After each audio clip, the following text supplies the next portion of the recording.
స్వాగతం పలుకుతున్నారు.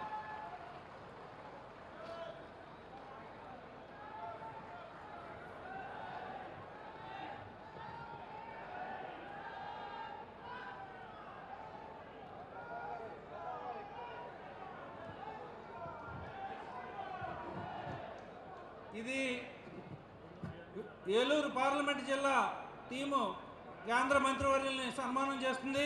దీని తర్వాత జ్యోతి ప్రజ్వలన తర్వాత కార్యక్రమం ప్రారంభమవుతుంది.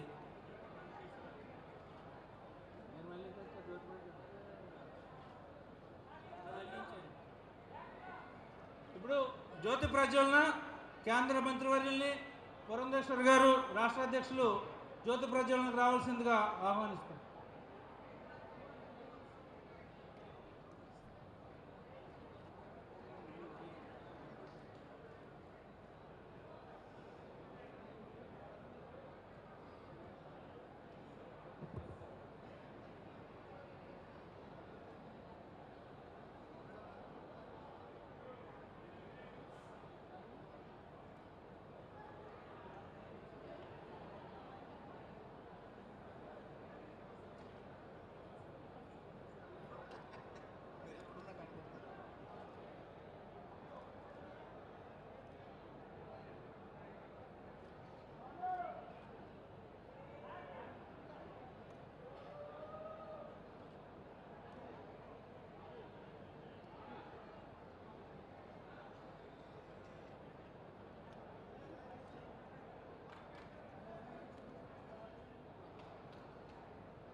ఇప్పుడు మన ఉద్దేశించి రాష్ట్ర ప్రధాన కార్యదర్శి ఈ ప్రాంతం నుంచి ఈ సభను ఇంత చక్కగా నిర్వహించినటువంటి గారపాటి సీతారామయ్య చౌదరి గారు మన ఉద్దేశించి మాట్లాడతారు.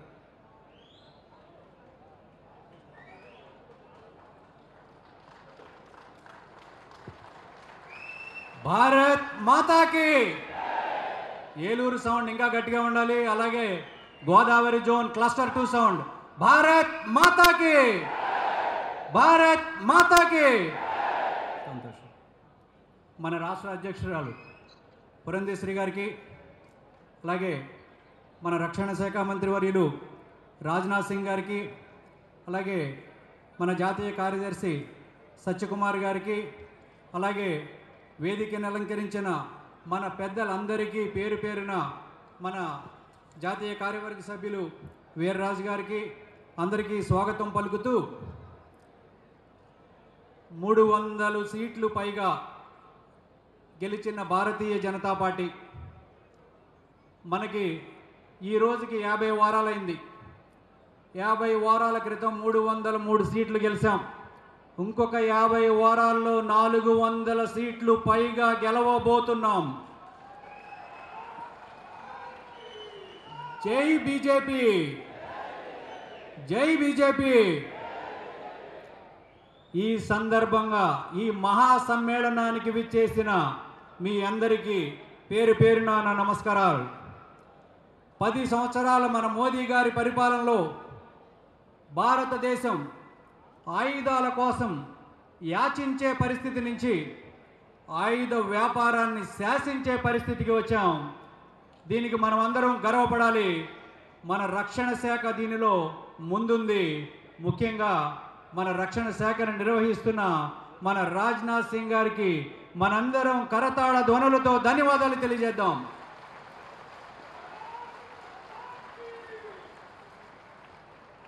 Atmanirbhar Bharat, make in India అనే నినాదాలు మనం విన్నాం. ఆ నినాదాలని విధానాలుగా మార్చి మన రక్షణ రంగంలో మన ఎంతో ముందుకు తీసుకువెళ్ళడం జరిగింది. AK-47 రైఫిల్స్ మన రక్షణ దళాలకి కొనడానికి ఇబ్బంది పడుతూ ఉండేవారు. ఆ సమయంలో AK-203, AK-203ని మన ఉత్తరప్రదేశ్లో ఇప్పుడు ఉత్పత్తి చేస్తున్నాం. మనం అది మన స్థాయి ఈరోజు మన మోదీ గారి పరిపాలనలో. మన మోదీ గారి గొప్పతనం, అలాగే మన రాజ్నాథ్ సింగ్ గారి పనితనం ఈ విధంగా మనం తెలియజేసుకోవచ్చు. ముఖ్యంగా మన మోదీ గారు పథకాలు, అభివృద్ధి, సంక్షేమ ఫలాలు అందరికీ అందే విధంగా అందిస్తున్న సుపరిపాలన మన గోదావరి జోన్కి, ముఖ్యంగా ఏలూరు జిల్లాలో వరి నుంచి వంగ వరకు ఉన్న వ్యవసాయ పంటలు, పామాయిల్ నుంచి పొగాకు వరకు ఉన్న వాణిజ్య పంటలు, ఆక్వా రంగం, వీరందరికీ కూడా పోలవరం చాలా కీలకం. ఇంతకుముందు చూసాం గత 10 సంవత్సరాల్లో జరిగిన అవకతవకలు. నిర్వాసితులకి న్యాయం చేయాలన్నా, ఈ జిల్లాలకి మంచి జరగాలన్నా డబుల్ ఇంజిన్ రావాల్సిందే. కేంద్రంలో మోదీ గారి ప్రభుత్వం, అలాగే మన క్లస్టర్ 2లో కూడా ఈ పార్లమెంటు నుంచి ప్రాతినిధ్యం ఉండే విధంగా మన అందరం కష్టపడాలి. మన ఆడబడుచు పురంధేశ్వరి గారి నాయకత్వంలో, అలాగే అయోధ్యలో ప్రాణప్రతిష్ఠ కాబడిన బాలరాముని ఆశీస్సులతో కేంద్రంలో మనం గెలవబోయే 400 సీట్లలో మన క్లస్టర్ నుంచి కూడా భాగస్వామ్యం ఉండాలని ఆశిస్తూ, ఈ విజయంలో మీరందరూ భాగస్వాములు కావాలని మరొకసారి విజ్ఞప్తి చేస్తూ, జై శ్రీరామ్, జై శ్రీరామ్, జై భారత్. ధన్యవాదాలు.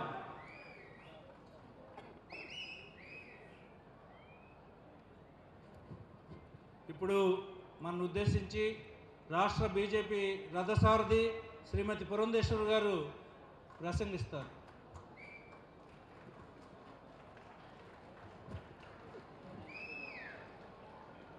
సభాయ నమః అంటూ సభాసరస్సుకు నమస్కరిస్తూ, ఈనాటి మన కార్యకర్తల సమావేశానికి ముఖ్య అతిథిగా హాజరైనటువంటి పెద్దలు రాజ్నాథ్ సింగ్ గారు, పూర్వ అధ్యక్షులు సోమవీరాజు గారు, ప్రధాన కార్యదర్శులు కాశీ విశ్వనాథ్ రాజు గారు, తపనా చౌదరి గారు, సీతారామాంజనేయ చౌదరి గారు, కానీ మనం అందరం కూడా ఆప్యాయంగా తపనా చౌదరి అని చెప్పి పిలుచుకుంటూ ఉంటాం. అంటే వారి హృదయంలో ఆ తపన ఎప్పుడు ఉంటుంది, ఏ విధంగా మనం ఇక్కడ ఏలూరులో బలపడాలి, పార్టీని ముందుకు తీసుకువెళ్ళాలి అని. అదేవిధంగా దయాకర్ రెడ్డి గారు, వేదిక మీద ఉన్నటువంటి అగ్రనాయకత్వం ప్రతి ఒక్కరికి, అదేవిధంగా వేదిక ముందున్నటువంటి సోదర సోదరీమణులకి, భారతీయ జనతా పార్టీ కుటుంబ సభ్యులకి ప్రతి ఒక్కరికి పేరు పేరున ముందుగా నా నమస్కారాలు నేను తెలియజేస్తాను.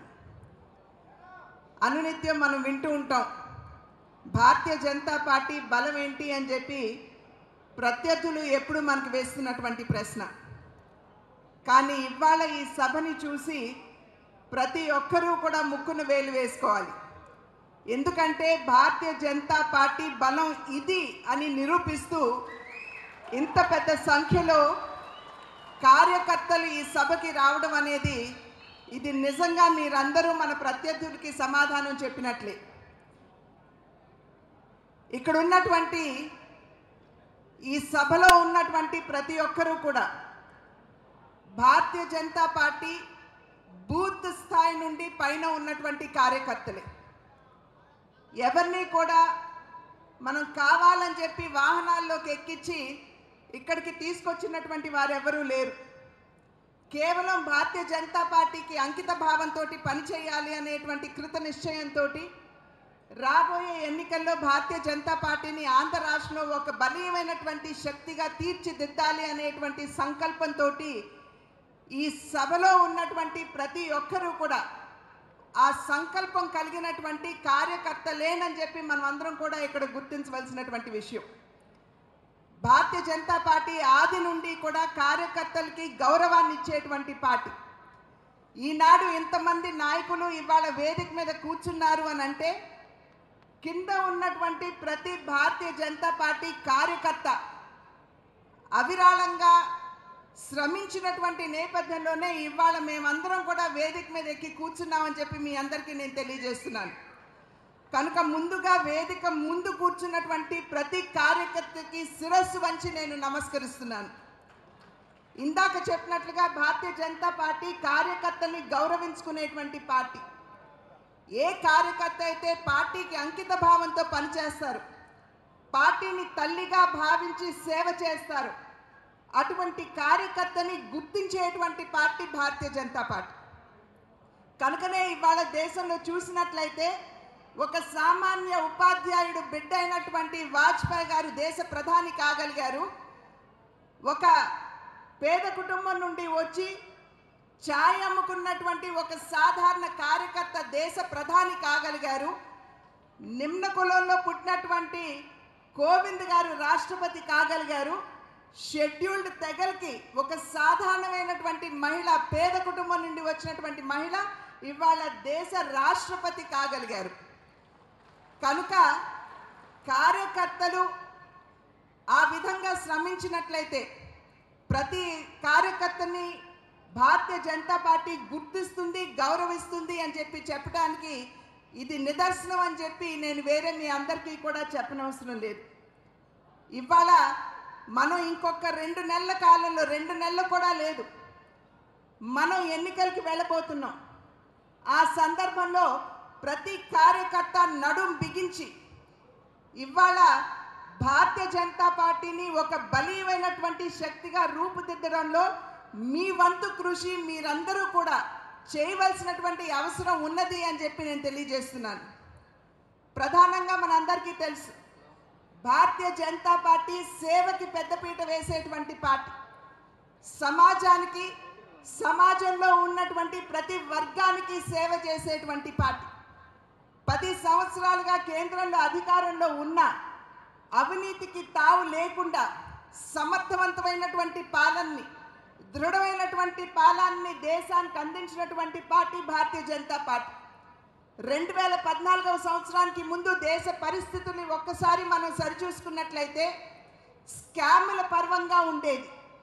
కానీ 2014 తర్వాత నరేంద్ర మోడీ గారు ప్రధానిగా బాధ్యతలు చేపట్టి భారతీయ జనతా పార్టీ నాయకత్వంలో ఎన్డీఏ ప్రభుత్వం ఏర్పడిన తర్వాత నుండి కూడా మనం దేశంలో కేవలం స్కీముల పర్వాన్ని మాత్రమే చూస్తున్నామని చెప్పి మన ప్రజలకి తెలియజేయవలసినటువంటి బాధ్యత ఇవాళ మనందరి మీద ఉన్నది. మరి ఆ దిశగా చూసినట్లయితే సమాజంలో ప్రతి వర్గానికి న్యాయం చేస్తూ పేదవాడిని కేంద్ర బిందువుగా చేసుకుని అనేక కార్యక్రమాలు, సంక్షేమ పథకాలు మన కేంద్ర ప్రభుత్వం తీసుకొచ్చినటువంటి సందర్భంలో వాటన్నిటినీ కూడా ఇవాళ సమర్థవంతంగా మనం ప్రజల్లోకి తీసుకుని వెళ్ళి భారతీయ జనతా పార్టీని ఆశీర్వదించమని చెప్పి మనం అందరం కూడా అభ్యర్థించాలి. ఎందుకంటే రాష్ట్రంలో ఉన్నటువంటి పరిస్థితులు మనందరికీ తెలుసు. విధ్వంసకర పాలనని మనం చూస్తున్నాం. ఏ ప్రభుత్వం అయినా సరే నిర్మాణాత్మకంగా తన పాలనని ప్రారంభిస్తుంది. కానీ ఇవాళ రాష్ట్రంలో ఉన్నటువంటి ప్రభుత్వం ప్రజావేదిక కూల్చివేతతోటి తన విధ్వంసకర పాలనకి శ్రీకారం చుట్టినటువంటి విషయం మనం మరవలేం. రాష్ట్రంలో ఎన్ని గుళ్ళు కూలగొట్టారో, గర్భగుళ్ళలో ఎన్ని దేవుని విగ్రహాలు ధ్వంసం చేశారో మనకి తెలియనటువంటి విషయం కాదు. అదేవిధంగా విద్వేషపూరితమైనటువంటి పాలనని మనం చూస్తున్నాం. ఎవరైనా సరే వాళ్ళు చెప్పినటువంటి మాటకి వారు కనుక స్పందించకపోయినట్లయితే, లేదా వారు చేసేటువంటి అవినీతి ఏదైతే ఉందో దాని మీద గళం విప్పినట్లయితే వెంటనే SC/ST అట్రాసిటీ యాక్టులు పెట్టి వారందరినీ కూడా ఇవాళ జైలు పాలు చేసేటువంటి పాలన ఇవాళ రాష్ట్రంలో మనం చూస్తున్నాం. అదేవిధంగా అవినీతి చరమస్థాయిలో ఉన్నటువంటి విషయం మనందరికీ తెలుసు. కేవలం వారి జేబులు నింపుకోవటం మీద ఉన్నటువంటి దృష్టి, ధ్యాస రాష్ట్రంలో ఉన్నటువంటి పేదవాడికి ఇల్లు ఇవ్వాలి అని కానీ, లేదా పేద కుటుంబానికి మంచినీళ్ళ కుళాయి ఇవ్వాలని కానీ, లేదా ఏదైతే సంక్షేమం నిజంగా వారికి అందాలో వారికి అందివ్వాలని కానీ ధ్యాస లేనటువంటి ప్రభుత్వాన్ని ఇవాళ మనం రాష్ట్రంలో చూస్తున్నాం. కనుక ఈ విషయాలన్నింటినీ కూడా మన పెద్దలు రాజ్నాథ్ సింగ్ గారు వారికి సమయం ఇద్దాం. ఎందుకంటే ఎప్పుడు కూడా మనం మాట్లాడుకుంటూనే ఉంటాం. వారు ఇవాళ సవివరంగా మనకు అన్ని విషయాలు చెప్తారు. కేంద్ర ప్రభుత్వం ఏ రకమైనటువంటి సమర్థవంతమైనటువంటి పాలనని దేశానికి అందించిందో వారు చెప్పడం జరుగుతుంది. ఈ విషయాలన్నింటినీ కూడా ఇక్కడ ఉన్నటువంటి సభా స్థలిలో ఉన్నటువంటి ప్రతి ఒక్కరూ భారతీయ జనతా పార్టీ కార్యకర్తలు కాబట్టి మనమందరం కూడా అవగాహన పెంచుకుని ఈ విషయాలన్నీ కూడా బయటకు వెళ్ళి చెప్పాలి.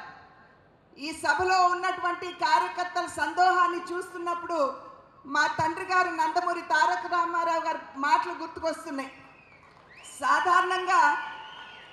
సాధారణంగా ఇంత పెద్ద ఎత్తులో కార్యకర్తలు కానీ అభిమానులను కానీ చూసినప్పుడు వారు వెంటనే అనేవారు, ఆకాశానికి చిల్లుబడిందా, భూమి ఈనిందా అని వారి ప్రసంగాన్ని ప్రారంభించేవారు. అదే స్థాయిలో ఇవాళ ఇక్కడికి వచ్చినటువంటి ప్రతి భారతీయ జనతా పార్టీ కార్యకర్త కూడా శిరస్సు వంచి నమస్కరిస్తూ మన పార్టీ బలోపేతంలో మీ వంతు కృషి, మీ భాగస్వామ్యం ఉండాలి అని చెప్పి తెలియజేసుకుంటూ ప్రతి ఒక్కరికి తిరిగి మనసారా నమస్కరిస్తూ సెలవు తీసుకున్నాను. జై Hind.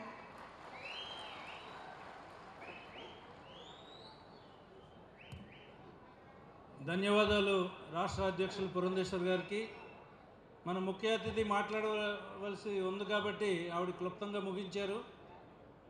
Now I request honourable union minister of defence to address the gathering and జాతీయ కార్యదర్శి శ్రీ సత్యకుమార్ గారు మనకి వారి అనువాదం తెలుగులో వారు చేస్తారు.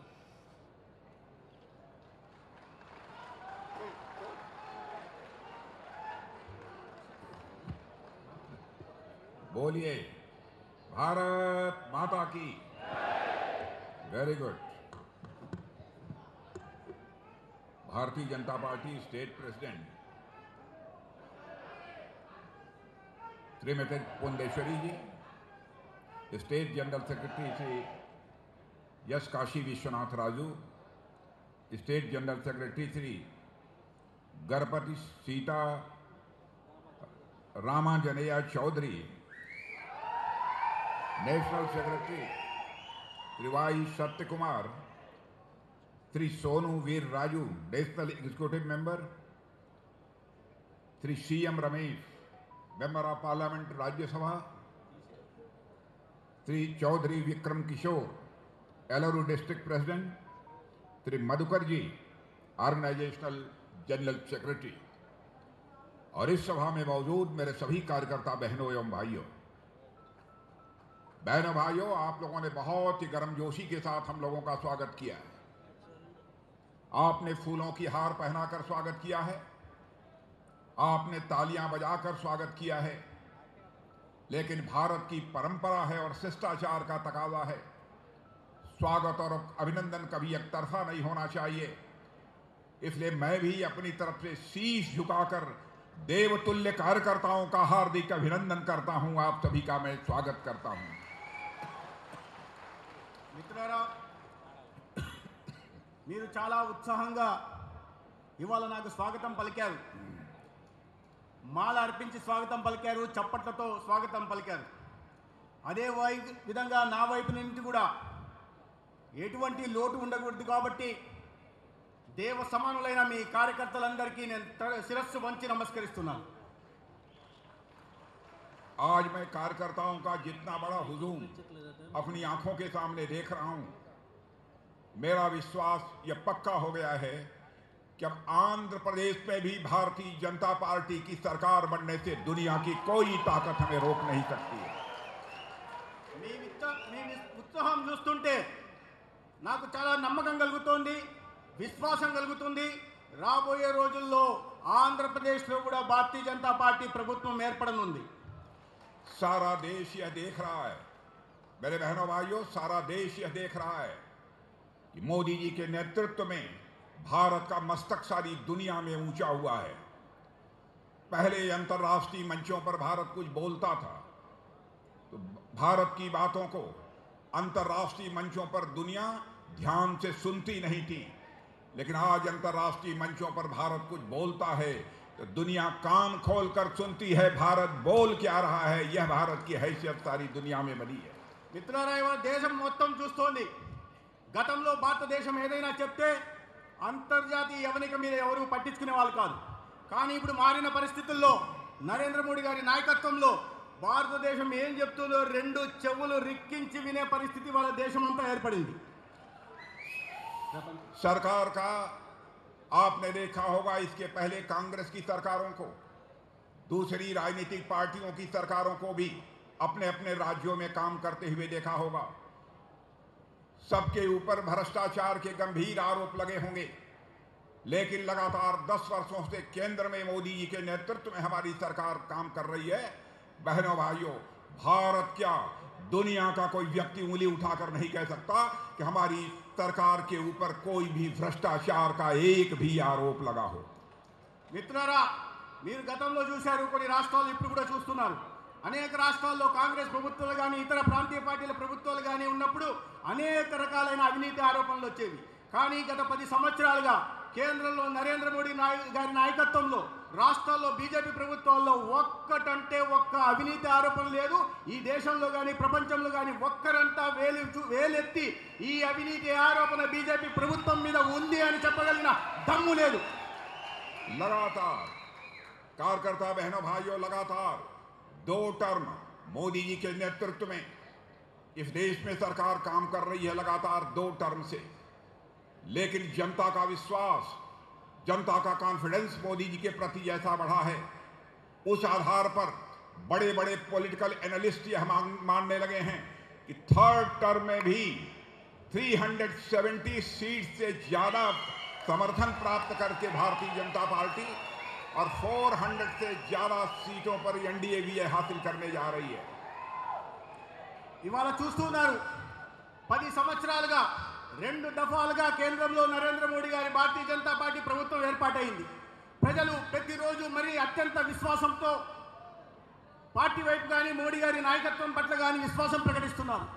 మీరు మీ విశ్వాసం వమ్ము చేయకుండా వచ్చే ఎన్నికల్లో భారతీయ జనతా పార్టీకి సొంతంగా 370 సీట్లు, ఎన్డీతో కలిపి 400 సీట్లు రావడం పక్కా అనే విషయాన్ని మీరు గుర్తుపెట్టుకోండి. कुछ पॉलिटिकल एनालिस्ट तो यह मानते हैं कि तीसरे टर्म में ही अब मोदी जी की सरकार नहीं बनेगी, बल्कि सारे हिंदुस्तान में जिस प्रकार की हवा है, चौथे टर्म में भी यदि सरकार किसी की बनेगी तो मोदी जी के नेतृत्व में भारतीय जनता पार्टी एनडीए की सरकार बनेगी। కొంతమంది విరోధులు, కొంతమంది ప్రతిపక్ష పార్టీల నాయకులు అంటుంటారు ఈసారి 3వసారి కేంద్రంలో నరేంద్ర మోడీ గారి ప్రభుత్వం ఏర్పడదని.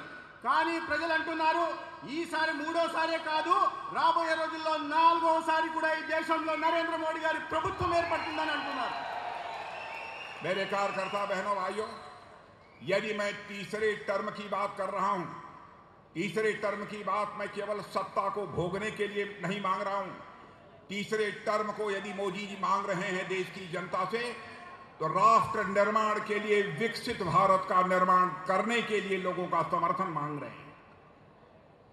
మొదటిసారి ప్రభుత్వంలోకి వచ్చినప్పుడు నేను అధికారంలోకి రాలేదనే విషయాన్ని వారు చెప్పడం జరిగింది. రెండవసారి వచ్చినప్పుడు సేవా అభివృద్ధి కార్యక్రమాలు చేసి చూపడం జరిగింది. 3వసారి అధికారంలోకి వస్తే ఈ దేశ శ్రేయస్సు కోసం, ఈ దేశాన్ని వికసిత భారత్, ఒక అభివృద్ధి చెందిన దేశంగా ప్రపంచ స్థాయిలో నిలబెట్టాలనే ఉద్దేశంతో నేను 3వసారి మీ ఆశీర్వాదం కోరుతున్నాను. నరేంద్ర మోడీ గారు మీ ముందుకు వస్తున్నారు. बहनों भाइयों, हम भारतीय जनता पार्टी के कार्यकर्ता जो राजनीति करते हैं, तो हर राजनीति केवल सरकार बनाने के लिए नहीं करते हैं। हम राजनीति करते हैं तो देश बनाने के लिए राजनीति करते हैं, इस राष्ट्र को बनाने के लिए राजनीति करते हैं। 10 वर्षों में मोदी जी के नेतृत्व में काम करते हुए इस सरकार ने इस बात को सिद्ध कर दिया है कि केवल भारतीय जनता पार्टी के नेतृत्व की ही एक ऐसी सरकार है जो बिल्कुल करप्शन लेस, भ्रष्टाचार मुक्त सरकार दे सकती है और भारत माता का मस्तक सारी दुनिया में ऊंचा कर सकती है। కొన్ని ప్రభుత్వాలు అధికారం కోసం రాజకీయాలు చేస్తాయి, కానీ నరేంద్ర మోడీ గారి ప్రభుత్వం సేవ కోసం, ఈ దేశ హితం కోసం, ఈ దేశాన్ని అభివృద్ధి పథంలో నడిపించడం కోసం పనిచేస్తుంది. ఇవాళ ఈ దేశాన్ని, దేశ ప్రఖ్యాతిని ప్రపంచవ్యాప్తం చేయడం కోసమే నరేంద్ర మోడీ గారి ప్రభుత్వం పనిచేస్తుంది. मोदी जी के नेतृत्व में मेरे कार्यकर्ता बहनों भाइयों, हम लोगों का ट्रैक रिकॉर्ड शानदार रहा है। हमारा ट्रैक रिकॉर्ड शानदार रहा है मेरे बहनों भाइयों, क्योंकि आप सबने देखा है कि 10 वर्षों के अंदर क्या हुआ है। 25 करोड़ लोगों को गरीबी के संकट से बाहर करने का काम यदि किसी सरकार ने किया है तो हमारी आपकी सरकार भारतीय जनता पार्टी ने किया है। అడుగుతూ ఉంటారు ఏం చేశారని। ఇవాళ దేశంలో గత 10 సంవత్సరాల్లో కేవలం 10 సంవత్సరాల్లోనే 25 కోట్ల మంది పేదరికం నుంచి బయటకు పడ్డారంటే నరేంద్ర మోడీ గారి నాయకత్వంలోని బీజేపీ ప్రభుత్వ కాలంలోనే చేసే బయటపడ్డారన్న విషయాన్ని గుర్తుపెట్టుకోవాలి। करोड़ों गरीबों को पक्का मकान मुहैया कराने का मामला हो, करोड़ों घरों में पाइप्ड वाटर देने का मामला हो, चाहे करोड़ों गरीब परिवारों को गैस सिलेंडर मुहैया कराने का काम हो, अथवा आयुष्मान भारत योजना के अंतर्गत 5 लाख रुपए तक का मुफ्त इलाज हो, अथवा स्ट्रीट वेंडर्स के लिए पीएम स्वनिधि की योजना की बात हो, इन सब सारे कामों को यदि किसी ने किया है तो हमारी सरकार ने किया है, मोदी जी ने प्रधानमंत्री रहते हुए किया है। ఇవాళ కోట్ల మంది పేదలకు సొంత ఇల్లు వస్తున్నాయన్నా, కొన్ని కోట్ల మరుగుదొడ్ల నిర్మాణం జరుగుతున్నా, ఉజ్వల పథకం కింద గ్యాస్ సిలిండర్ లభిస్తున్నా, లేదా ఆయుష్మాన్ భారత్ పథకం కింద 5 లక్షల రూపాయల వైద్య సౌకర్యం ఉచితంగా అందుతున్నా, లేదా వీధి వ్యాపారులకు స్వనిధి కింద లాభం భర్తీ జరుగుతున్నా, అది ఏ ప్రభుత్వం కాలంలో జరిగిందయ్యా అంటే కేంద్రంలోని మోడీ గారి ప్రభుత్వం కాలంలో జరిగిన విషయాన్ని మనం ప్రజలకు చెప్పాలి। भारतीय जनता पार्टी इस हिंदुस्तान की एक ऐसी पार्टी है जो कहती है वह करती है। हमारा ट्रैक रिकॉर्ड उठाकर कोई देख ले, वह बेहद शानदार है। जो हमने कहा है वह किया है। मैं अपने अपोनेंट्स को बताना चाहता हूं और साथ ही साथ पॉलिटिकल एनालिस्ट से भी मैं अपील करना चाहता हूं। हमारा 1951 का भी जनसंघ के रूप में भी इलेक्शन मैनिफेस्टो उठाकर कोई देख ले, हमारा 2014 का इलेक्शन मैनिफेस्टो उठाकर कोई देख ले, 2019 का इलेक्शन मैनिफेस्टो उठाकर देख ले। हमने जो कहा था अक्षरशः उसका पालन किया है। हम लोगों ने कहा था कि जिस दिन हमको भारत की संसद में क्लियर मेजॉरिटी मिल जाएगी, जम्मू कश्मीर को आर्टिकल 370 के तहत जो स्पेशल स्टेटस मिला हुआ, हम इस स्पेशल स्टेटस को चुटकी बजाकर हम समाप्त करेंगे और उस स्टेटस को हमने समाप्त कर दिया। और आज जम्मू कश्मीर का भी वही दर्जा है जो हिंदुस्तान के अन्य राज्यों का दर्जा है। మిత్రులారా, భారతీయ జనతా పార్టీ ఏది చెప్తుందో అది చేసి చూపిస్తుందని ప్రజలు నమ్ముతున్నారు। వాళ్ళకు ఆకాంక్షలు అనుగుణంగానే మనం ఏ విషయాలు చెప్పామో ప్రతి ఒక్కటిని, ప్రతి హామీని నెరవేర్చి చూపించాం, చెప్పినవన్నీ చేసి చూపించాం। 1951లో జనసంఘ రూపంలో ఉన్నప్పుడు పార్టీ ఉన్నప్పుడు మేనిఫెస్టోలో ఏ విషయాలను అయితే పేర్కొన్నామో, ఇప్పుడు మీరు 2019లో వచ్చిన మేనిఫెస్టోను కూడా చూస్తే మేనిఫెస్టోలో ఉన్న ప్రతి దాన్ని, ఏదైతే పేర్కొన్న ప్రతి అంశాన్ని పూర్తి చేసే పని మనం చేశాం। చివరికి మనకు భారతీయ జనతా పార్టీకి కేంద్రంలో పూర్తి మెజారిటీతో ప్రభుత్వం ఏర్పాటైతే జమ్మూ కాశ్మీర్లో ఆర్టికల్ 370 రద్దు చేసి జమ్మూ కాశ్మీర్ను కూడా ఈ దేశంలో భాగస్వాములు చేస్తాం। ఈ దేశంలో ప్రతి రాష్ట్రానికి జరుగుతున్న అభివృద్ధి ఫలాల్ని ఆ రాష్ట్రంలో పేదలకు కూడా అందిస్తామని చెప్పాం, చేసి చూపించాం। मैं आपको याद दिलाना चाहता हूं, ट्रिपल तलाक को समाप्त करने की बात हम लोगों ने कही थी। मेरे कार्यकर्ता बहनों भाइयों, आपने देखा कि संसद में बहुमत आने के साथ ही हमने ट्रिपल तलाक की व्यवस्था को समाप्त कर दिया, क्योंकि हम यह मानते हैं चाहे हिंदू हो, चाहे मुसलमान हो, चाहे ईसाई हो, चाहे कोई भी हो, सबके परिवार की माताएं बहनें वो हमारी माताएं बहनें हैं, इसलिए उनकी चिंता करना यह हमारी जिम्मेदारी है। इसलिए हमने देर नहीं लगाई, हमने वोट बैंक की चिंता नहीं की, बल्कि ट्रिपल तलाक की व्यवस्था को चुटकी बजाकर हमने समाप्त कर दिया।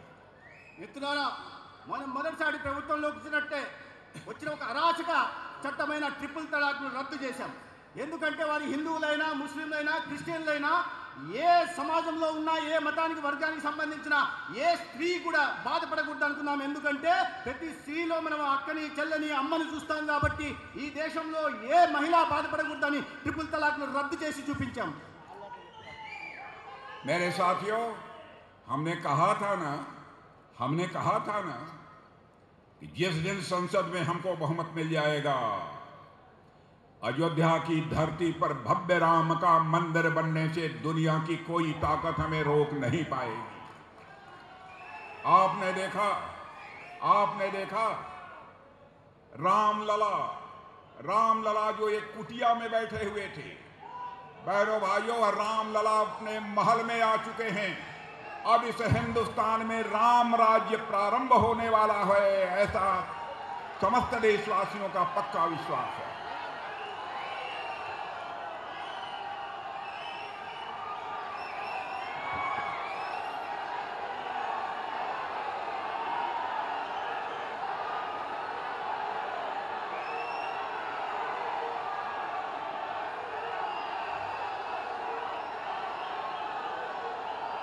మిత్రులారా,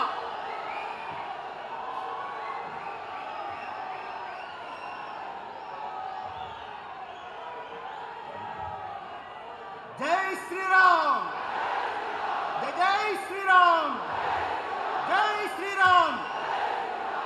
మిత్రులారా, మేము ముందే చెప్పాం, మేము రెండోసారి పూర్తి మెజార్టీతో అధికారంలోకి వస్తే శ్రీరామచంద్రుడి జన్మస్థానమైన అయోధ్యలో ఒక దివ్యమైన భవ్యమైన రామ మందిరం నిర్మించడంలో అడ్డు తగిలే శక్తి ఈ దేశంలో లేదు, నిర్మించి తీర్తామని చెప్పాం, నిర్మించాము.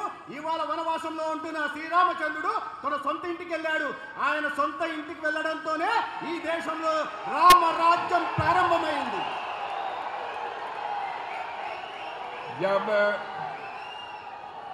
जब हम राम मंदिर निर्माण के लिए आंदोलन कर रहे थे तो उस समय हम लोग कहते थे, उस समय हम लोगों का स्लोगन था, राम लला हम आएंगे, मंदिर यहीं बनाएंगे। तो हमारे अपोजिशन के लोग हमारे ऊपर उंगली उठाते थे, कहते थे कि राम लला हम आएंगे, मंदिर यहीं बनाएंगे, लेकिन तारीख नहीं बताएंगे। लेकिन बहनों भाइयों, देख लिया, जो हम लोगों ने कहा था वो सच कहा था। हम आ गए और मंदिर बन गया और 22 जनवरी की तिथि को रामलला की प्राण प्रतिष्ठा भी हुई।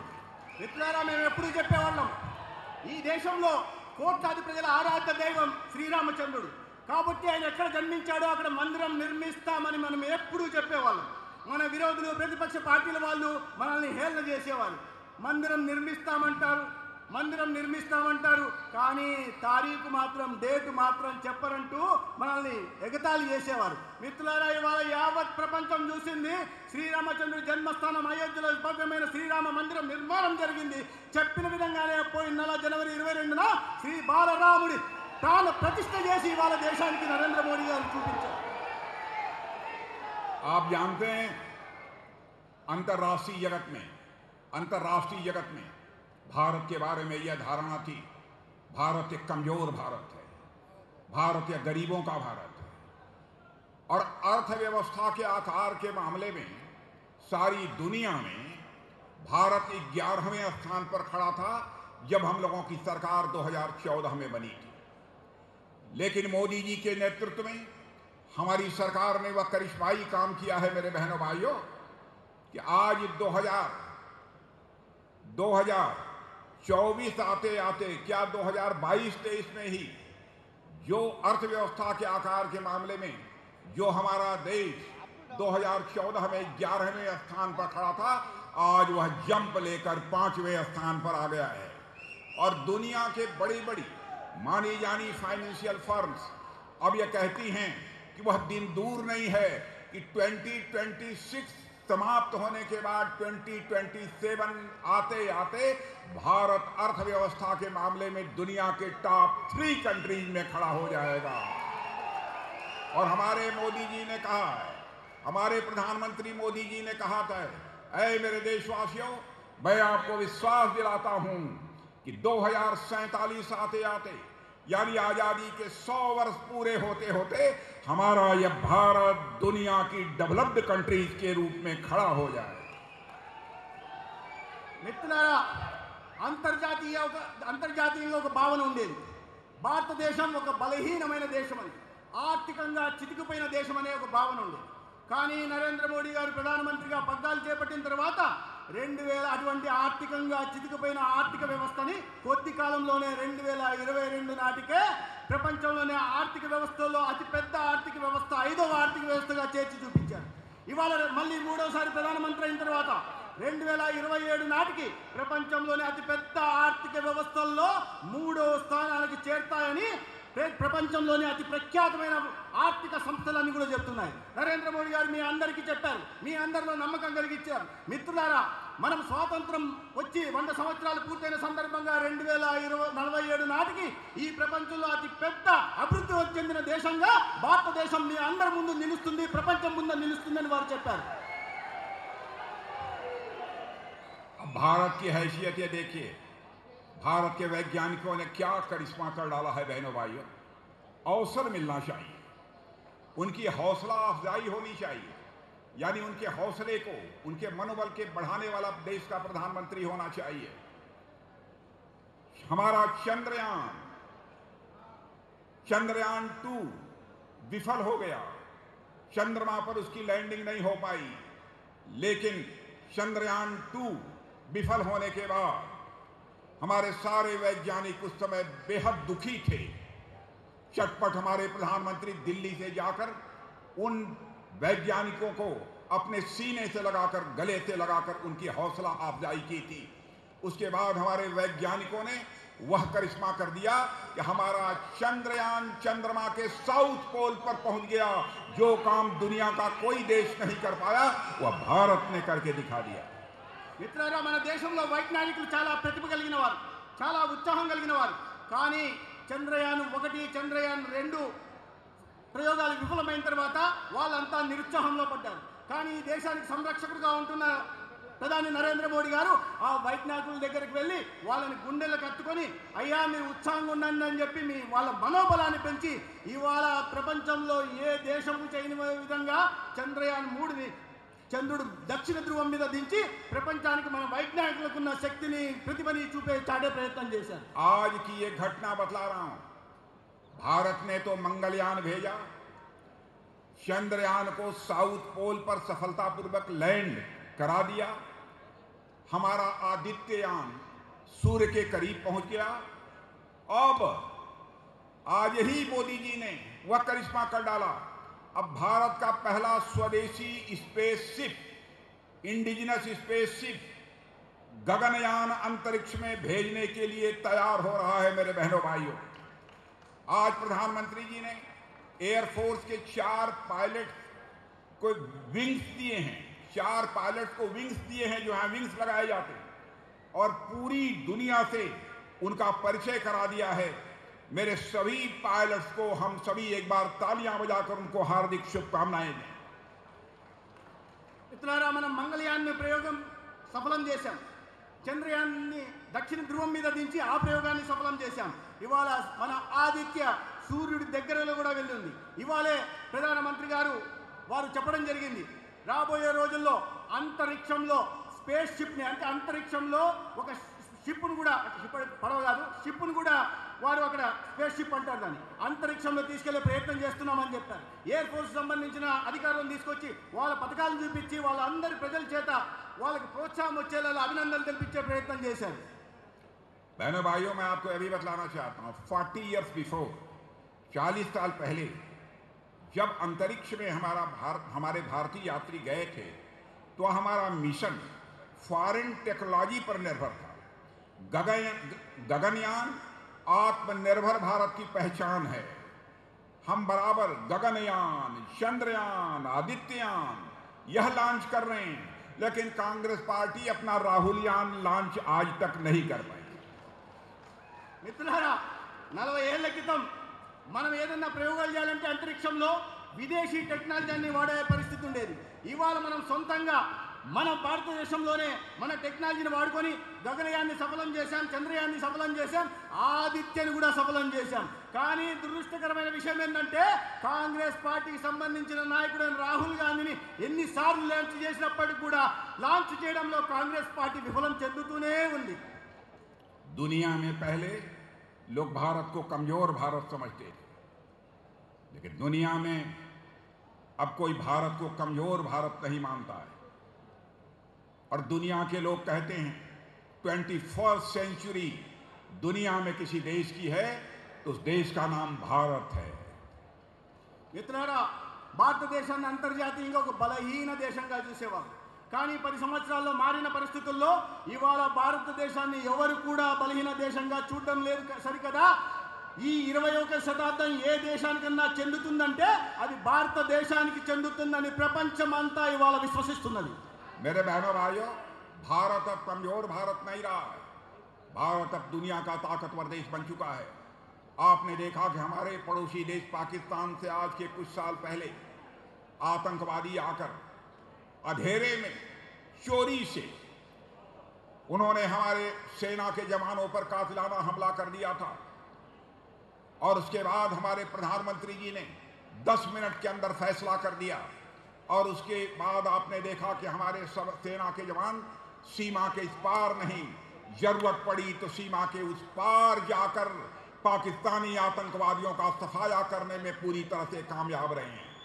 हमने सारे विश्व को संदेश दे दिया कि भारत के अंदर वह ताकत है कि भारत को यदि किसी ने छेड़ने की कोशिश की तो भारत सीमा के इस पार भी मार सकता है और जरूरत पड़ी तो सीमा के उस पार भी जाकर मार सकता है। यह है भारत की ताकत। మిత్రులారా, భారతదేశం ఇప్పుడు ఎంత మాత్రము బలహీన దేశం కాదు.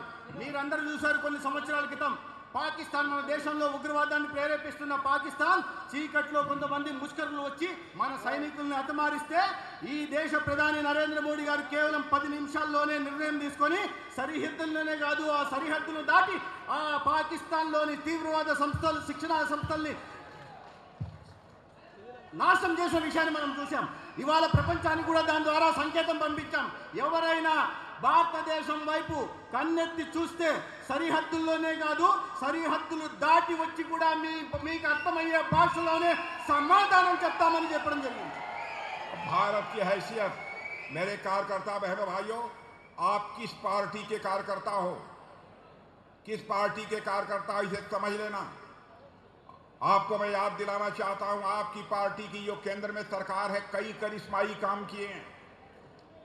आपने देखा रूस और यूक्रेन के बीच जिस समय युद्ध चल रहा था तो हमारे भारत के बड़ी संख्या में बहुत सारे स्टूडेंट्स जो कि वहां पर इंजीनियरिंग की पढ़ाई कर रहे थे, मेडिकल कॉलेज में पढ़ रहे थे, वहां की यूनिवर्सिटीज में पढ़ रहे थे, उनके गार्जियंस ने कहा, ऐ प्रधानमंत्री मोदी जी, चाहे जैसे भी हो हमारे बच्चों को यूक्रेन से आप बाहर निकालिए क्योंकि उनकी जिंदगी खतरे में है।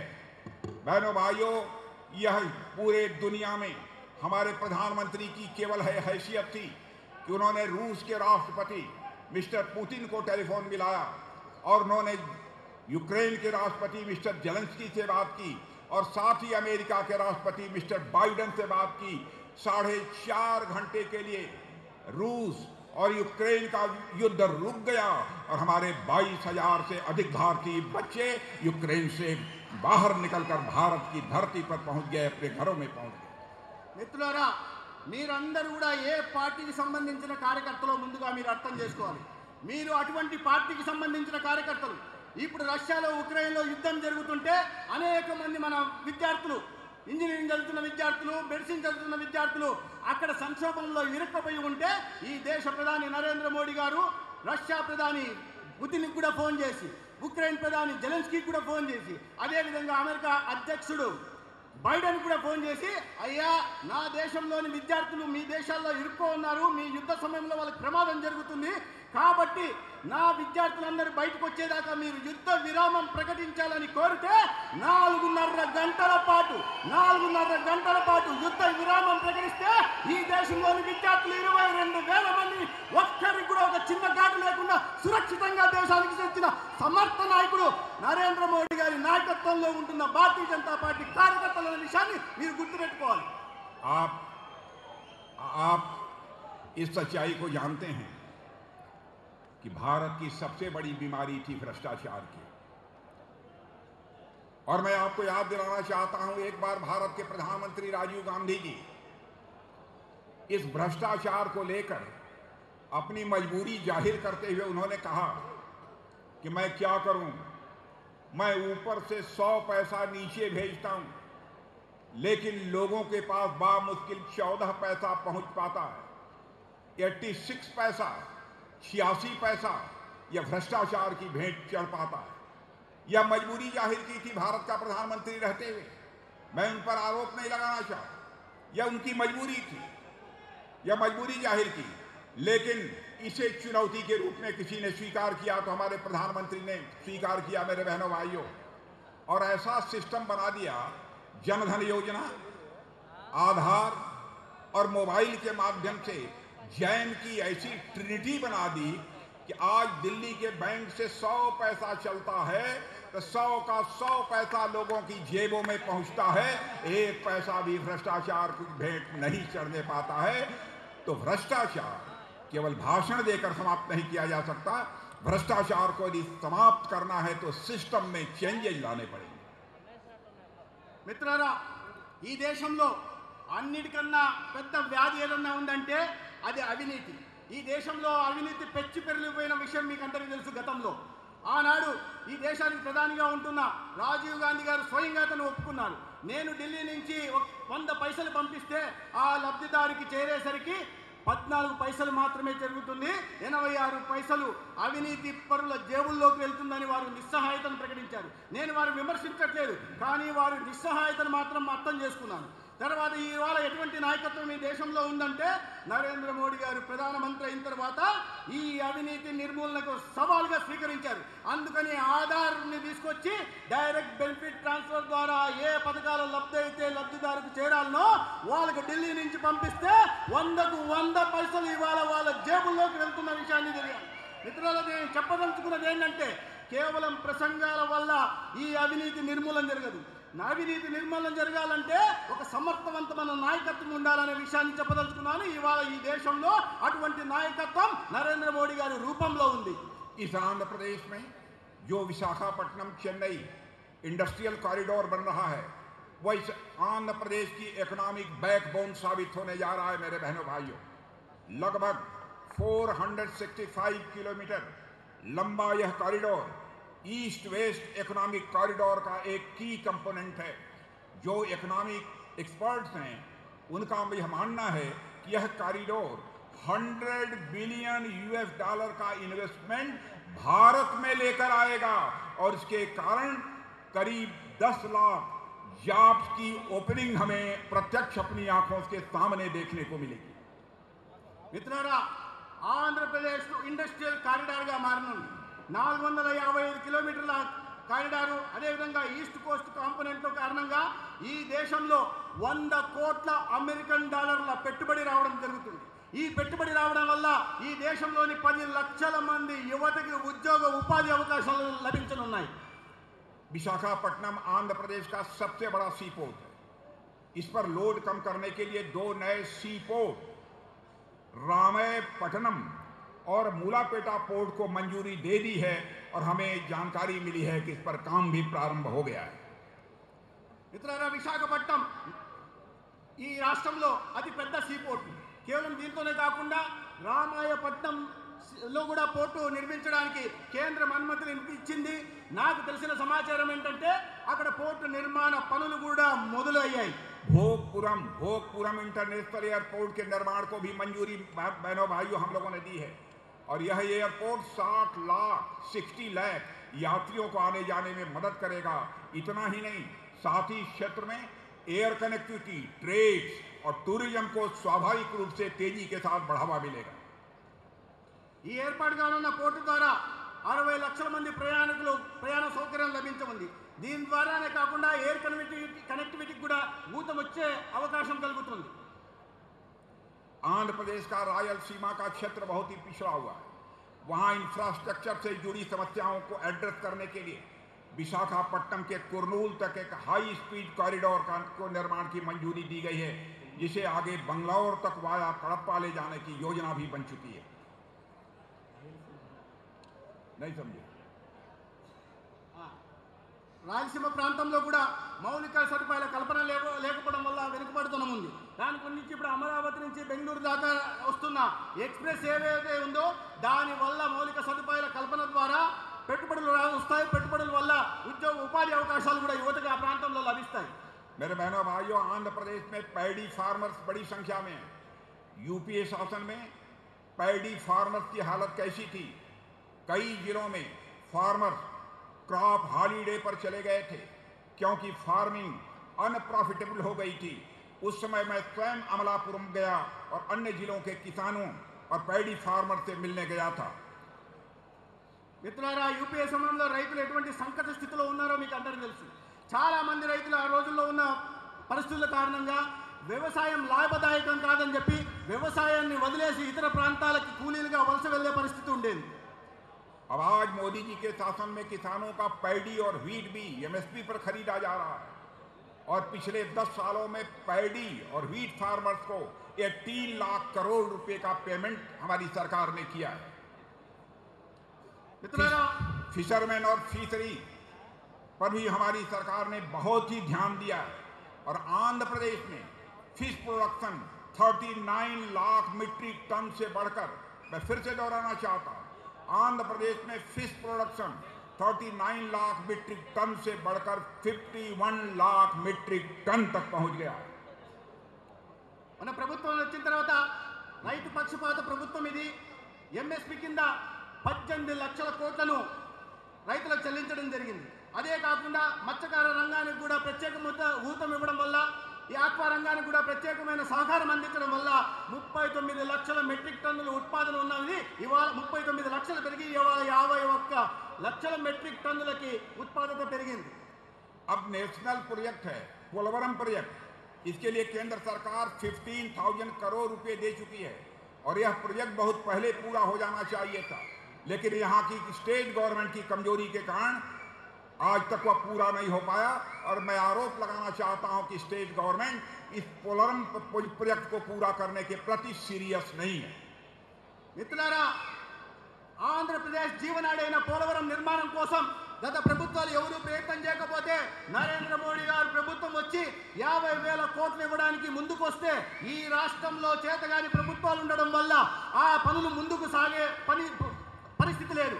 ఈ పోలవరం నిర్మాణం చేసి ఈ రాష్ట్రంలో రైతుల కోసం సాగునీరు అందించాలని, ప్రజలకు తాగునీరు అందించే ప్రయత్నం విషయంలో ఈ రాష్ట్రం ఏ మాత్రం సీరియస్ గా లేదన్న విషయాన్ని నేను చెప్పదలుచుకున్నాను. मेरे कार्यकर्ता बहनों भाइयों, जाकर आंध्र प्रदेश के लोगों को बतला देना कि जिस दिन आंध्र प्रदेश में हमारी सरकार बन जाएगी, हमारी सरकार इस पोलवरम प्रोजेक्ट को स्वयं प्रधानमंत्री ने कहा मैं स्वयं अपने हाथों में ले लूंगा और इस पोलवरम प्रोजेक्ट को मैं पूरा कराऊंगा।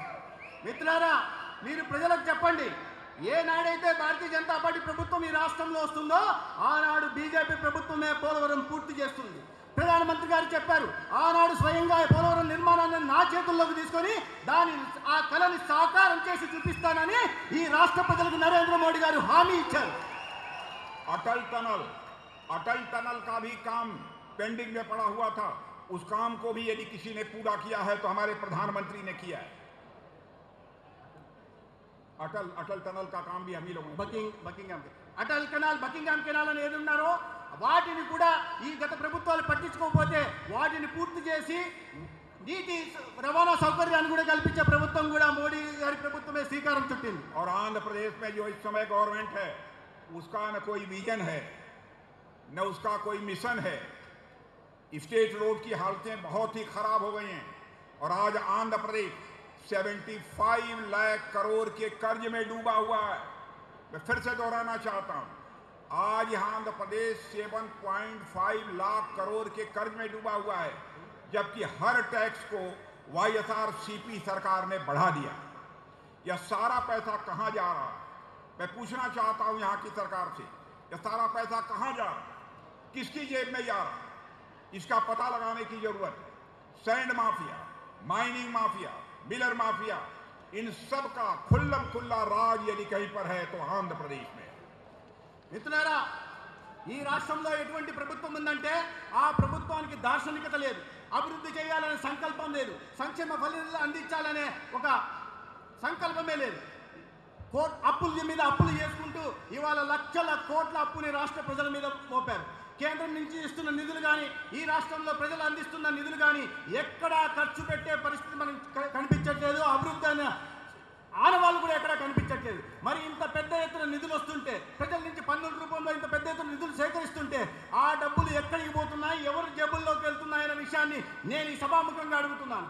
ఈ ప్రభుత్వం ఏదన్నా పని చేస్తుందయ్యా ఈ రాష్ట్రంలో ఉంటున్న అధికార పార్టీ ప్రభుత్వం అంటే శాండ్ మాఫియాలో, లిక్కర్ మాఫియాలో, మైనింగ్ మాఫియాలో మునిగి పూర్తిగా అవినీతి కూపంలో ఇరుక్కుపోయి ఈ రాష్ట్రాన్ని అంధకారంలోకి నెట్టేస్తా ఉంది.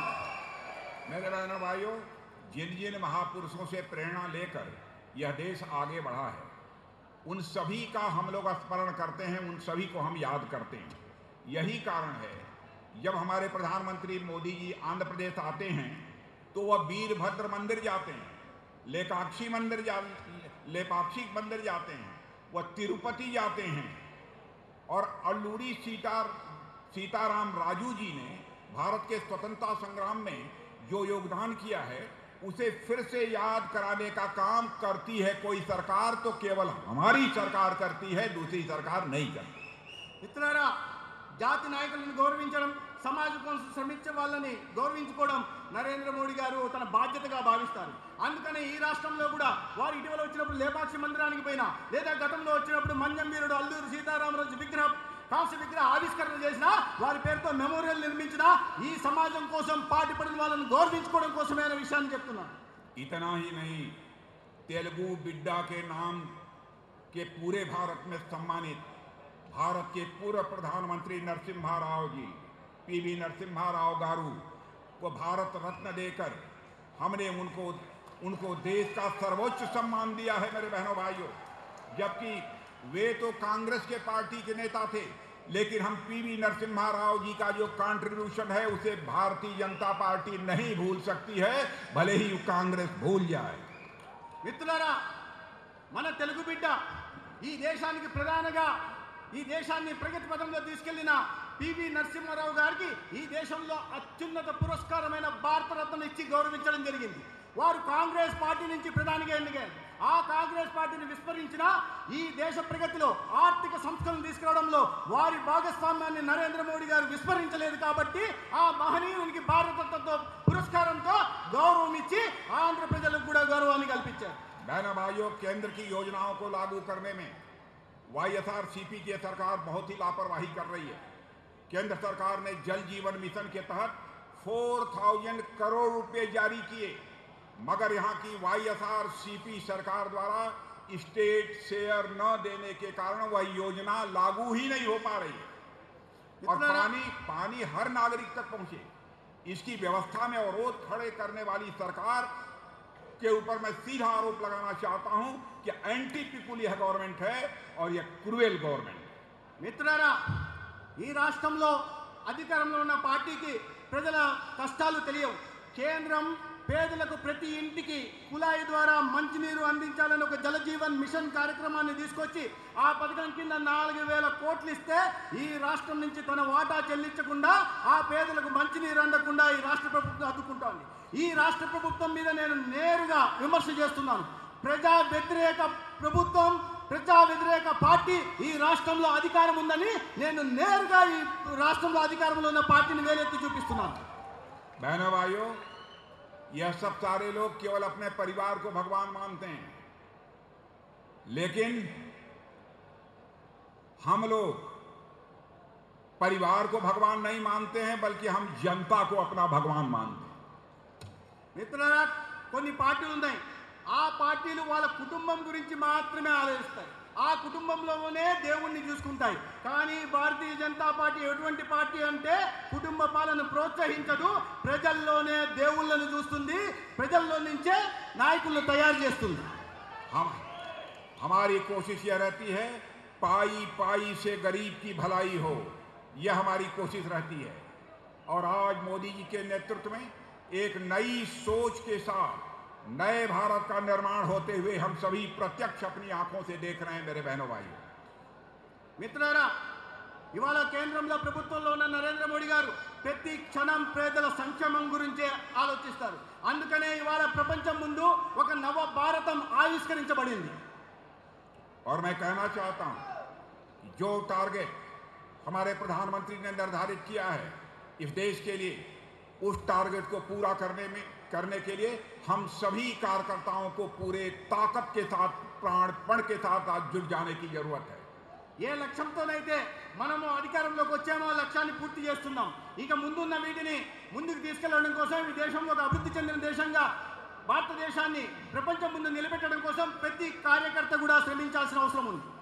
इसलिए मैं आप लोगों से कहना चाहता हूं, जिन लोगों को, जिन नागरिकों को लाभ मिला है, जो बेनिफिशियरी हैं, आप सभी हमारे बूथ के कार्यकर्ता सभी बेनिफिशियरी के पास जाइए, सभी लाभार्थियों के पास जाइए और उनसे केवल इतना कहिए कि मोदी जी ने आपको नमस्कार बोला है. మిత్రులారా, ఈ దేశంలోనూ ఈ రాష్ట్రంలోనూ అనేక మంది పేదలకి మనం సంక్షేమ పథకాల ఫలాలను అందించాం. వాళ్ళ జీవితాల్లో మార్పులు తీసుకొచ్చాం. మనం కార్యకర్తలుగా చేయాల్సిన పని ఏంటంటే బూత్ స్థాయిలో ప్రతి లబ్ధిదారికి వెళ్ళడం, వాళ్ళ దగ్గరికి వెళ్ళి ఏమీ మాట్లాడొద్దు, దగ్గరికి వెళ్ళి అయ్యా ఈ దేశ ప్రధాన సేవకుడు నరేంద్ర మోడీ గారు మీకు నమస్కారం పెట్టమన్నారని మాత్రమే చెప్పి వచ్చండి. దాంతోనే ఇది రావాల్సిన మార్పు వస్తుంది. वोटर लिस्ट में जो नए नाम शामिल हुए हैं, मेरे बूथ के कार्यकर्ता बहनों भाइयों, भारतीय जनता पार्टी की ताकत यदि कहीं है तो आप में है. भारतीय जनता पार्टी की ताकत यदि कहीं है तो आप में है. इसलिए मैं आप सबसे कहना चाहता हूं, सारे नए मतदाता जो आपके बूथ पर बने हों, सारे मतदाताओं का सम्मेलन बुलाइए. हमारी सरकार ने अब तक क्या क्या किया है उनको बतलाइए और उनके माध्यम से घर घर में मोदी जी के काम और मोदी जी के संदेश को पहुंचाइए. मैं समझता हूं कि इस समय चुनाव के दौरान इस काम को करना हमारा एक यह धर्म बनता है. మిత్రులారా, ఇవాళ కొత్త ఓటర్లు పెద్ద సముదాయంగా ఉన్నారు. మీరు వాళ్ళు చేయాల్సిన పని ఏంటంటే కొత్తగా ఓటర్లు నమోదైన వాళ్ళ దగ్గరికి వెళ్ళి వారికి ఈ దేశంలో మోడీ గారు చేసిన పనులు, మోడీ గారు ఇచ్చిన సందేశాన్ని వారికి తెలియజెప్పాల్సి ఉంది. ఈ దేశ ప్రగతిలో వారిని కూడా భాగస్వాములు చేయాల్సిన అవసరం ఉంది. ఇవాళ అప్రతిహతంగా భారతీయ జనతా పార్టీ దేశవ్యాప్తంగా విజయం సాధిస్తూ ఉందంటే దాని వెనుక ఉన్న ప్రధాన కారణం ఇక్కడ కూర్చున్న మీలాంటి పార్టీ కార్యకర్తలు అన్న విషయాన్ని మీరందరూ గుర్తుపెట్టుకోవాలి. और भाजपा क्यों चाहिए, मैं कुछ बातें आपके सामने रखना चाहता हूं. भाजपा क्यों जरूरी है? भ्रष्टाचार के खिलाफ सख्त कार्रवाई हो, इसलिए भाजपा जरूरी है. ఎందుకు బీజేపీ రావాలి నేను మీకు చెప్పదలుచుకున్నాను. महंगाई पर लगाम लगे, इसलिए भाजपा जरूरी है. ఈ దేశంలో అవినీతి నిర్మూలన జరగాలి, అందుకని భారతీయ జనతా పార్టీ రావాలి. ఇవాళ ధరల మీద పెరిగిపోతున్న ధరల మీద నియంత్రణ రావాలంటే భారతీయ జనతా పార్టీ రావాలి. देश के दुश्मनों में डर बना रहे, इसलिए भाजपा जरूरी है. మన ప్రత్యర్థుల గుండెల్లో ప్రత్యర్థుల గుండెల్లో నిద్రపోవాలంటే దేశంలో భారతీయ జనతా పార్టీ రావాలి. इन्वेस्टमेंट और जॉब अपॉर्चुनिटी बढ़ें, इसलिए भाजपा जरूरी है. పెట్టుబడులు రావాలి, ఉద్యోగ ఉపాధి అవకాశాలు రావాలి, పెరగాలి అంటే బీజేపీ రావాలి. भारत में तेजी के साथ इंफ्रास्ट्रक्चर डेवलपमेंट हो, इसलिए भाजपा जरूरी है. ఒక సమగ్రమైన అభివృద్ధి దేశంలో జరగాలంటే బీజేపీ రావాలి. करोड़ों भारतीयों को मुफ्त राशन मिलता रहे, इसलिए भाजपा जरूरी है. కోట్లాది మంది పేదలకి ఉచితంగా రేషన్ బియ్యం అందుతూ ఉండాలంటే భారతీయ జనతా పార్టీ రావాలి. किसानों को पीएम सम्मान निधि मिलती रहे, इसलिए भाजपा जरूरी है. రైతులకు పంట పెట్టుబడి కోసం పీఎం కిసాన్ నిధి చేరాలంటే దానికోసం బీజేపీ రావాలి.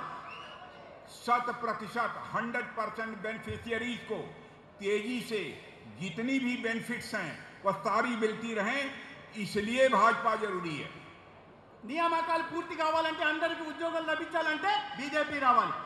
और परिवारवाद की राजनीति को समाप्त करने के लिए इसलिए भाजपा जरूरी है. అవినీతి కుటుంబాల పాలనకి స్వస్తి పలకాలంటే బీజేపీ రావాలి. इसलिए कार्यकर्ता बहनों भाइयों, मैं आप सबसे अपील करना चाहता हूं, यदि हम अपने लक्ष्य को प्राप्त कर सकते हैं तो केवल आपके दमखम पर प्राप्त कर सकते हैं. इसलिए आप अपने अपने क्षेत्रों में जाइए, अपनी जिम्मेदारी का निर्वाह करिए, जनता का विश्वास हासिल करने की कोशिश करिए. अपने काम के द्वारा, अपने व्यवहार के द्वारा इस समय जनता का भरोसा यदि किसी पार्टी पर पूरे हिंदुस्तान में है तो केवल भारतीय जनता पार्टी पर है. और मैं आश्वस्त हूं कि यदि आप निकल पड़े तो आंध्र प्रदेश में भी अगली सरकार हमारी बनेगी और आंध्र प्रदेश के पार्लियामेंट में भी भारी संख्या में संसदीय सीटों पर हमको विजय प्राप्त होकर रहे। మిత్రులారా, మనం అనుకున్న ఈ లక్ష్యం చేరాలంటే దాని మీ పరిశ్రమ కావాలి, మీ శక్తియుక్తులతోనే అది సాధ్యమవుతుందని చెప్తున్నాను. ప్రజల వద్ద వెళ్ళండి, వాళ్ళ విశ్వాసం పొందే పని చేయండి. వాళ్ళు మీ పని ద్వారా, మీ వ్యవహారం ద్వారా వారి విశ్వాసం పొందాలి. మళ్ళీ చెప్పాలి, రాబోయేది బీజేపీ ప్రభుత్వం అనే చెప్పాల్సి ఉంది. నేను ప్రగాఢ విశ్వాసంతో చెప్తున్నాను, ఆంధ్రప్రదేశ్లో కూడా బీజేపీ ప్రభుత్వం ఏర్పడుతుంది.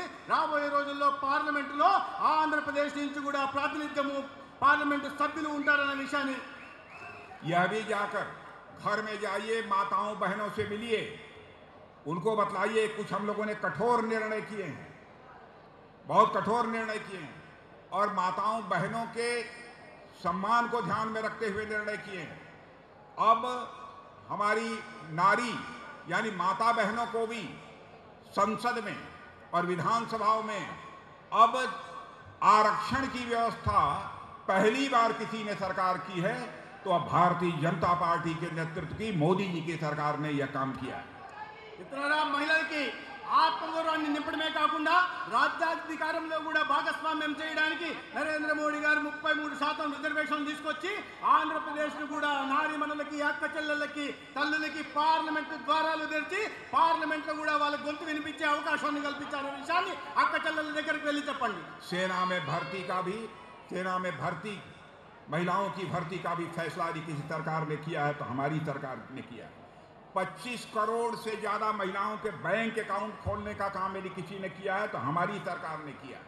सैनिटेशन पैड देने का काम यदि किसी सरकार ने किया है तो हमारी सरकार ने किया है। సైన్యంలో మహిళలకు నియామకాలు జరిపామంటే అది మన ప్రభుత్వమే చేసింది. 25 కోట్ల మంది అక్క చెల్లెలకు బ్యాంకు అకౌంట్లను మనం ప్రారంభించామంటే ఈ బీజేపీ ప్రభుత్వంలోనే చేరింది. చివరికి చెల్లెళ్ళ కోసం శానిటరీ ప్యాడ్లు అందించే కార్యక్రమం ఏదన్నా చేసిందంటే అది కూడా బీజేపీ ప్రభుత్వమే చేసింది. ये बतलाइए, आप लोग अपने अपने क्षेत्रों में जाकर काम करेंगे? మీరు వెళ్ళి మీ నియోజకవర్గాల్లో మీ బూతుల్లో పనిచేస్తారా? यदि पक्का तो एक बार हाथ उठाकर ताली बजाइए, सब लोग हाथ उठाकर। మీరందరూ రెండు చేతులు పైకెత్తి మేము మా బూతుల్లో పనిచేస్తున్నామని చెప్తూ వారికి చప్పట్లతో మీ సమ్మతిని తెలపాలి. मैं बोलूंगा, आप लोग बोलेंगे 400 पार। मैं बोलूंगा तो आप बोलेंगे 400 पार। अब की बार నేను చెప్తాను, ఈసారి 400 దాటి అంటే మీరంతా ఈసారి అనాలి. अब की बार और तेजी से, अब की बार। बहुत बहुत धन्यवाद। कार्यकर्ता बहनों भाइयों, पुनः शीश झुकाकर आप सभी का अभिनंदन करते हुए अपना निवेदन समाप्त करता हूं। बोलिए भारत माता की। ఇంకోసారి మీ అందరికీ అభినందనలు తెలియజేస్తూ నేను విరామం తీసుకుంటాను.